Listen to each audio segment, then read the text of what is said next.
All right, so we are going to talk about New York Times sneaky $100 million side business. You can probably guess what it is. Do you know what it is? Affiliate marketing links. Exactly. All right, so the New York Times, I think do you remember how much revenue they did in 2023? I think it was over $1 billion. I think it's over $1 billion, 1.1 billion approximately. A lot of those, and Neil's searching it right now, but most of it comes from their digital subscriptions, which is something they pivoted from about a decade ago. So their 2023 numbers aren't fully released yet, but if you add up the 3 quarters that have taken place so far in the year, they actually do well over $1 billion. It is 553. So in 3 quarters, they generated $1.728 billion. So chances are they're at 2.2, 2.3, 2.4. I don't know if the last quarter is a good quarter from. Actually, I could tell. Yeah, December of 2022 was one of their best quarters. So they were doing 660 back then. Yep. September of this year was 9% higher. So if you say the same thing for December of last year, you're roughly looking at $719 million in revenue for December. It's a lot. And this is coming at a time where, Warren Buffett divested from all the newsletter investments that they had, because newsletters used to be a business that just crushed it. This is pre-Facebook, pre-social media. You mean and all newspapers? That. Sorry, yeah, newspapers. Thank you. Newspapers got crushed, right? But New York Times was like the top, right? And now they've pivoted to digital subscriptions. But what most people don't know is that years ago they bought a company called Wirecutter for about $30 million. And Wirecutter is an affiliate site where they talk about best hamper or best blanket, all this type of stuff, right? And they'll get a cut, 10, 15% from Amazon if someone buys from their link, because they're referring to all these websites, right? And Wirecutter, when they bought it, and this video I was actually watching from Ahrefs, so shout out to Ahrefs, the SEO tool. They were getting about 1 million visitors a month. Then after the New York Times acquired them, they started adding way more content. And now the visitors Wirecutter gets per month is about 8 million or so. So they're making a lot more from that investment. That $30 million they paid, it's probably doing close to 9 figures now.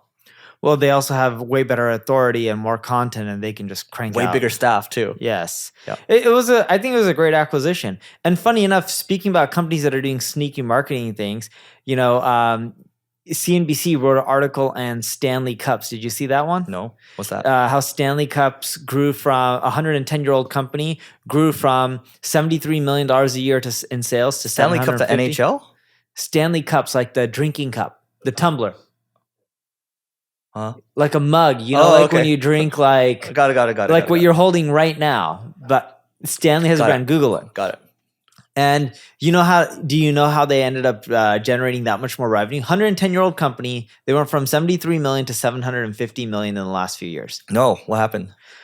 So what ended up happening is typically Stanley ended up targeting men who were working in construction or job sites. They needed to hydrate, and they would just drink from their cups, and they would be like, cool, good to go. What ended up happening was, a while ago, a few years ago, there was in 2019 there was a women's blog, and it talked about Stanley, and it went viral several times.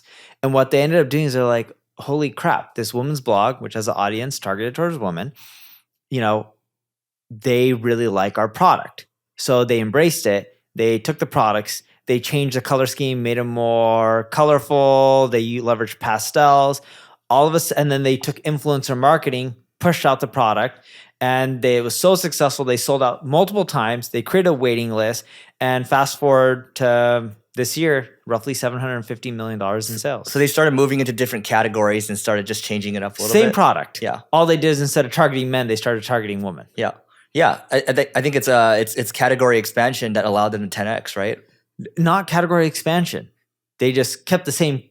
It's like you're reskinning it, right? But it's not category expansion. No, they're targeting a new audience. Yeah. That's all they Audience did. expansion. That's a better word. Audience expansion. Yeah. So you look at it. It took them 110 years to figure this out. And most people were like, yeah, this is great. Good for them. And they're, moral of the story is you could have the right product or right service, but you could just be targeting the wrong audience. Yeah. And my whole comment to it was, this is a big mistake. If I owned the company, I would have been pissed because the management couldn't figure out over 110 years that they're targeting the wrong audience to their product. If they just did some consumer research, they could have figured this out way earlier. But then again, if I owned the company and it's 110 years, I would have been dead anyways.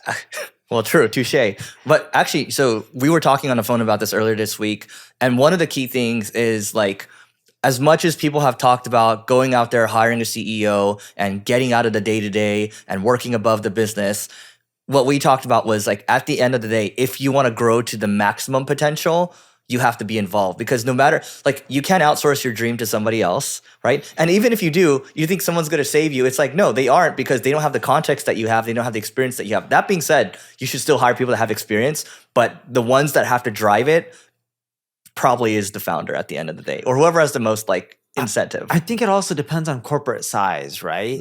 Like, if you're really large, like a Microsoft or a Google or Apple, yes, having founders involved and having a visionary like Steve Jobs Or Elon. yes, I think does wonders for a business.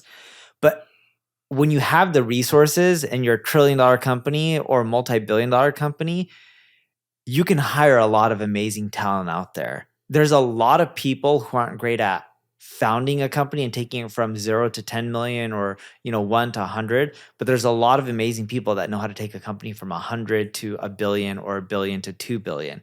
If you look at Stanley and what they did grow, but the new CEO figured that out and embraced it.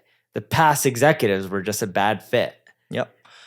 So this is one thing we talked about, right? Like, absolutely, you got to hire the best people, because you can't do it as one person, right? But it's really a combination of the people that you hire, the A players that you hire, plus you as a founder, if you're involved, right? Because here's an example. When Steve Jobs came back into Apple, when it was a shit show, right? I think he cut like 3,000 people. He cut a bunch of product lines. And then each and every week, he would get involved with the marketing agencies, spend 3 hours with them, right? He's involved in design, involved in everything. And he's really just setting the tone. And sometimes, like, let's use Elon as an example. He's working on so many different things, right? He's involved with product. He's walking the floor and all that. I think I think it's what I'm really getting at here is like, we've really glorified this hiring a CEO. It's like, no, like, hire the CEO, but don't just abdicate everything to them is the point.